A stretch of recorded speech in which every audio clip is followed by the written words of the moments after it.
Bonjour à tous. Aujourd'hui, je vous propose de faire le tirage du mois de janvier 2020 pour les Gémeaux. Pendant que je tire les cartes, je souhaitais remercier tous les abonnés et les non-abonnés qui regardent les vidéos, qui commentent les vidéos. J'ai énormément de plaisir à vous lire, donc n'hésitez pas à me laisser un message. C'est très gentil de votre part, ça m'encourage, ça me motive, ça me remplit de joie et d'amour. Donc voilà, n'hésitez pas. Je vous lis tous. Si vous souhaitez également une guidance personnalisée, n'hésitez pas à me contacter via mon mail et je vous donnerai les modalités.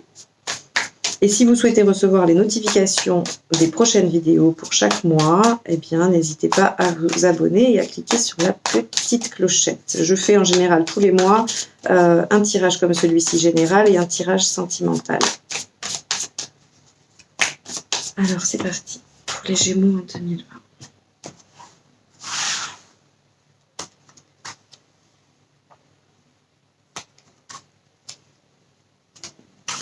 Alors, je pratique le tirage devant vous parce que voilà, beaucoup préfèrent voir les cartes être tirées. Donc voilà, si vous ne voulez pas le voir, vous avancez. Je ne fais pas de commentaires spécifiques pendant que je fais le tirage. Alors, nous allons voir ce qui va se passer pour vous.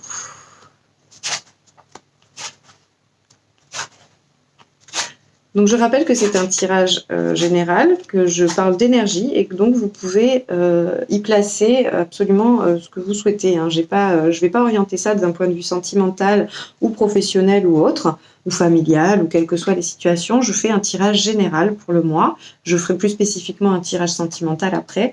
Donc voilà, je vais parler d'énergie et vous pouvez les associer avec la situation qui vous préoccupe. Hein. Alors ici, on a, semblerait-il, une rupture d'un point de vue matériel. C'est-à-dire qu'on a une situation qui s'arrête. Une situation qui s'arrête et qui vient modifier notre situation matérielle.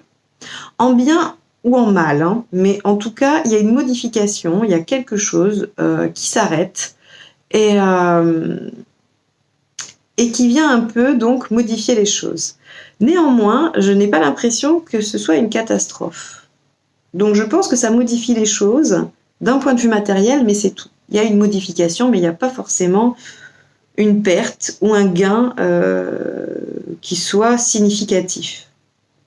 Donc c'est peut-être un déménagement, c'est peut-être un divorce, mais bon, qui n'a pas de grosses conséquences sur votre condition matérielle. Ça peut être n'importe quel genre de situation. Hein. Ici, j'ai quand même, vous avez travaillé dur pour ça. Hein. Alors, soit c'est vous qui l'opérez, soit vous la subissez. Hein. Mais en tout cas, il y a cette notion d'avoir fait des efforts. D'avoir fait des efforts et de récolter. Donc, c'est pour ça que j'ai un petit peu envie de penser que c'est vous qui mettez en place cette chose-là. Mais il se peut aussi que vous travaillez à rétablir la situation qui vous est imposée. On a là, effectivement, deux possibilités. Ce qui va vous aider, c'est d'attendre pendant ce chahut. C'est-à-dire que là, je vois qu'il y a quand même, ici, on a un chahut émotionnel, on a quelque chose qui vient un petit peu nous bouleverser, nous chahuter, des conflits, des choses qui sont probablement liées à cette rupture, hein, à ce changement. Hein. Donc ça peut être une fin de contrat, ça peut être n'importe quoi. Hein. Ça vient un peu nous bouleverser, nous chahuter. Et ce qui peut nous aider dans cette situation-là, c'est d'avoir la sagesse d'attendre que les choses se calment pour agir. Parce que agir sous le coup de l'impulsion, de l'impulsivité, n'est pas forcément aidant dans ce cas précis. Parce qu'après, il y a toujours différentes façons de réagir selon les circonstances. Mais ici, j'ai l'impression qu'on nous conseille, en tout cas, de laisser passer l'orage en quelque sorte, de continuer à travailler, à faire en sorte, à faire des efforts pour que les choses s'améliorent, mais sans y mettre vraiment trop de zèle, ou en tout cas de ne pas agir sans réfléchir. On voit qu'ici, ce qui va être difficile pour vous ce mois-ci, c'est de voir le potentiel dans ce qui s'offre à vous maintenant. C'est-à-dire qu'effectivement, il y a cette modification, il y a ce changement, cette rupture, et vous avez un petit peu du mal à voir ce qui va pouvoir se passer, hein, et vous avez du mal à voir, oui, le potentiel de ce qui arrive pour vous. Vous êtes un peu tourné vers le passé, c'est-à-dire que cette situation qui s'arrête, que ce soit vous qui ayez initié la fin ou que vous la subissiez, provoque de toute façon un petit peu de nostalgie. Vous préfériez la situation d'avant. Mais la situation qui arrive a du potentiel, pourtant. Hein. Elle a du potentiel, mais vous n'êtes peut-être pas encore en mesure de le voir. Ici, on nous parle d'association. On nous parle d'associations bénéfiques et enrichissantes. Et donc, là, les cartes vous conseillent de vous rapprocher de gens autour de vous. Alors, c'est dans le domaine émotionnel, puisque cette carte-ci est placée dans une sphère émotionnelle. Et bien que ce soit du denier, elle nous indique plutôt un domaine amical, un soutien amical, familial, quelque chose qui est dans notre cercle.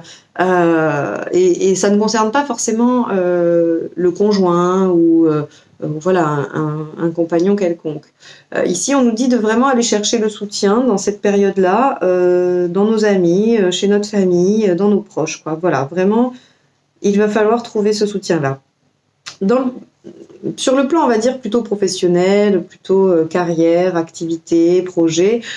Ici, on a le 2 de denier qui nous indique qu'il y a 2 situations avec lesquelles on jongle, ou 2 options. Cette carte-ci, selon dans quelle situation on se trouve, on peut l'interpréter de 2 manières. Soit vous jonglez entre 2 situations qui vous demandent de trouver un équilibre, et tant bien que mal vous y arrivez, ou alors vous avez 2 options et vous ne savez pas laquelle choisir. Vous ne savez pas laquelle choisir, et il semblerait que ça soit plutôt de cet ordre-là, parce que ici on a le 4 de coupe qui nous indique que vous ne voyez pas le potentiel de ce qui arrive à vous.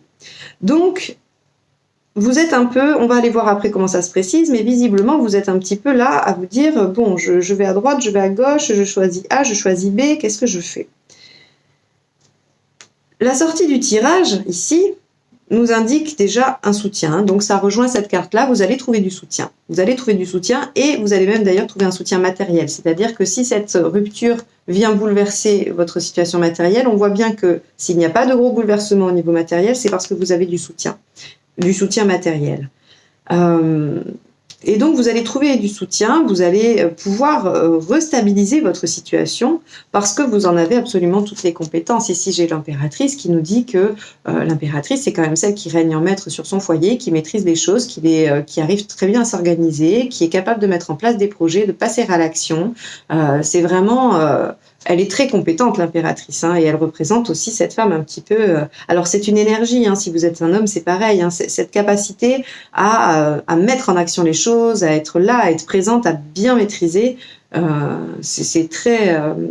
et elle arrive à gérer plusieurs situations à la fois, l'impératrice. Donc, c'est pour ça que ici, on n'a pas trop de crainte à avoir hein, par rapport au fait que vous ayez 2 situations qui vous demandent de jongler.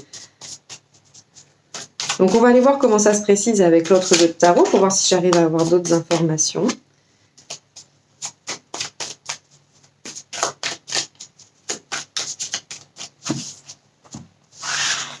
En tout cas, voilà, au mois de janvier, il y a une rupture dans un fonctionnement. Alors, c'est pas forcément...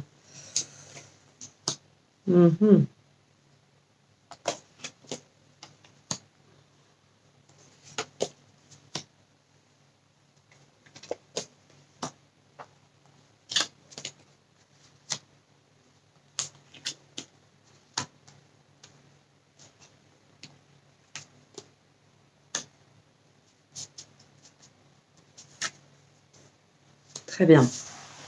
Alors, on voit ici que nous avons le magicien et la force, 2 arcanes majeures hein, qui viennent en complément du 10 de denier et du 3 d'épée. Donc moi, j'ai envie de vous dire que cette situation, c'est vous qui l'avez provoquée. C'est vous qui l'avez provoquée parce que vous voulez quelque chose de nouveau. Et quand bien même vous ne l'auriez pas provoquée, vous seriez en train de la subir, elle va vous permettre de démarrer quelque chose de nouveau. Elle va vraiment vous permettre d'aller vers autre chose qui vous convient mieux. Et vous allez réussir à puiser la force en vous hein, pour pouvoir réaliser ça. C'est très très beau hein, parce que ici on a quand même une grosse déstabilisation, mais ici on nous dit très clairement que vous avez tout ce qu'il faut pour démarrer quelque chose de nouveau. Et même si le fait de faire des efforts vous met un peu en épuisement, en burn-out, vous n'en pouvez plus, cette situation de toute façon ne pouvait plus durer, vous avez tout donné, il faut la lâcher, mais vous êtes fatigué, vous êtes épuisé. Et ici, on nous dit qu'il faut attendre pour agir, et avec ce 7 d'épée, pour moi, c'est vraiment, c'est 2 cartes de mise en garde. C'est-à-dire que Oui, ça va être chahuté, oui, il va y avoir des conflits, mais attendez avant d'agir parce que vous risqueriez d'agir de façon euh, pas forcément correcte. C'est-à-dire que vous pourriez avoir une attitude, probablement malgré vous, mais une attitude qui ne serait pas correcte et pour laquelle après vous auriez des regrets. Vous auriez des regrets et qui viendrait un petit peu amoindrir l'estime que vous avez de vous-même. Après, la deuxième signification du 7 d'épée peut aussi vouloir dire s'éloigner d'une situation sur la pointe des pieds sans faire de bruit et discrètement. Et c'est ce qu'on peut effectivement vous conseiller ici, hein. C'est-à-dire que au lieu de vous battre, attendez que ça s'apaise et partez discrètement, tranquillement, sans faire de bruit, hein. Donc là, on peut voir les deux conseils, qui de toute façon, à mon avis, sont judicieux les deux, quelle que soit votre situation. Ici, on voit que je vous expliquais qu'il y avait des opportunités, hein, c'est-à-dire que ce gros changement, ce gros bouleversement va provoquer des opportunités, va vous permettre de modifier les choses, mais que vous n'étiez pas vraiment disposé à voir le potentiel. Et bien ici, avec le pendu, on voit qu'effectivement, vous semblez bloqué, comme arrêté, comme si cette situation occupait tout votre esprit et que vous n'aviez pas suffisamment d'espace psychique disponible pour voir ce qu'il y a de possible après.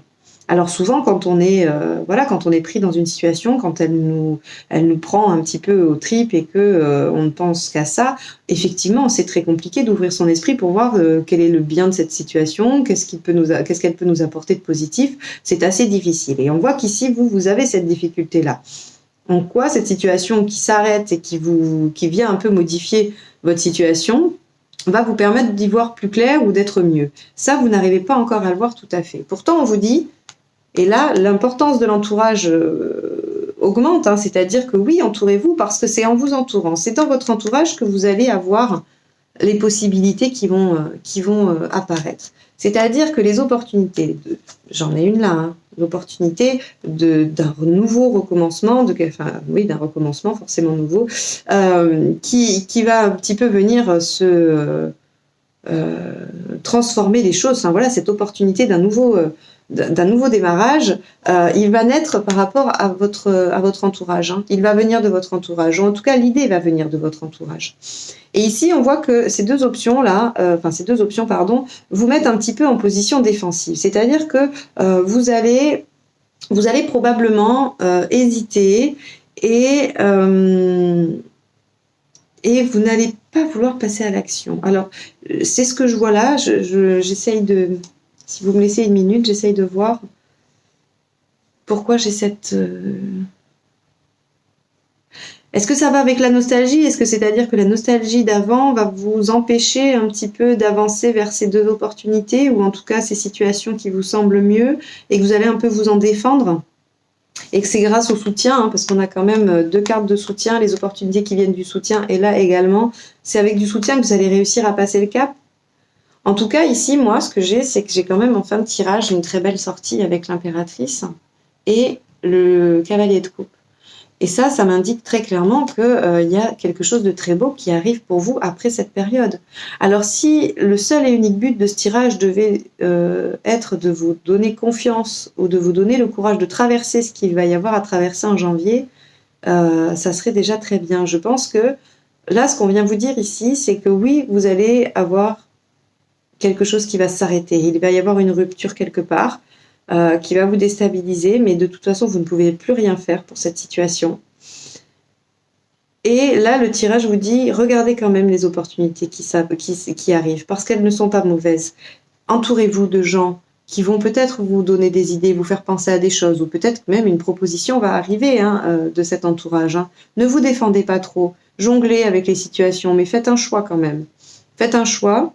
Et vous allez pouvoir démarrer quelque chose de très beau, de très très beau, qui vient en tout cas vraiment vous animer au niveau émotionnel. Hein. On a quand même, ici c'est de l'engagement émotionnel. Hein. Donc c'est vrai que dans un tirage amoureux, c'est une promesse en mariage, c'est quelque chose comme ça. Mais dans un général, c'est quelque chose qui vient, une proposition qui vient nous contacter, là où ça nous fait du bien, là où on est heureux. Voilà, quelque chose qui nous fait vibrer. Donc c'est plutôt un tirage, si je récapitule, aussi difficile. Alors c'est rigolo parce que les taureaux ont aussi aussi ce type de tirage avec un démarrage très compliqué et qui va vers quelque chose de très beau. Donc ici, moi j'ai envie de vous dire, gardez confiance, parce que même si l'année va commencer un petit peu difficilement, ici on est sur une énergie de moi, donc je veux dire j'ai une sortie de moi très positive, ce qui veut dire que ça va être très passager. Il faut tenir le coup, il faut essayer de voir dans votre situation, si difficile et chahutée soit-elle, quelles sont les options qui s'offrent à vous, parce qu'il y en a de bonnes. Il y a de bonnes options qui s'offrent à vous. Donc soyez plutôt confiants. Et appuyez-vous sur ce tirage pour passer cette période peut-être un petit peu difficile ici, là où ça va venir un petit peu vous déstabiliser. Voilà pour le tirage. Je vais vous tirer une carte de la sagesse de l'oracle, comme j'ai fait le mois dernier, parce que j'aime beaucoup les messages qu'il délivre. Et nous verrons bien si c'est en lien ou non, si ça délivre un autre message à d'autres personnes. En tout cas, les cartes sont magnifiques. Je les aime beaucoup. Alors, un conseil pour les Gémeaux, s'il vous plaît.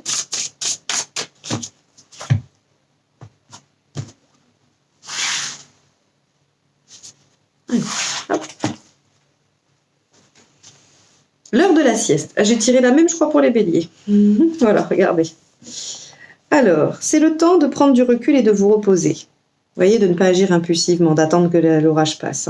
Oubliez les problèmes du monde, choisissez l'inaction et débarrassez-vous des chaînes de vos objectifs, de vos listes et de vos désirs. Rien n'est aussi important que le repos, le détachement et la neutralité. L'esprit encombré peut bloquer votre sagesse intérieure si vous ne vous arrêtez pas pour vous asseoir et vous reposer. Osez laisser émerger les rêves et les idées, sans force ou direction consciente, pendant que vous observez sans vous engager maintenant. Voilà. Eh bien, écoutez, prenez un peu de temps pour réfléchir. N'agissez pas impulsivement, vous voyez. Voilà, ou en tout cas, attendez que ça passe pour ne pas être dans une action qui ne serait pas en accord avec vos valeurs, en tout cas. Et les choses vont aller bien pour vous ensuite. Donc, ne vous en faites pas. Courage pour traverser ce mois de janvier. J'espère vous retrouver en février pour les projections sur le mois. Et en attendant, eh bien, je vous souhaite un bon mois de janvier. À bientôt.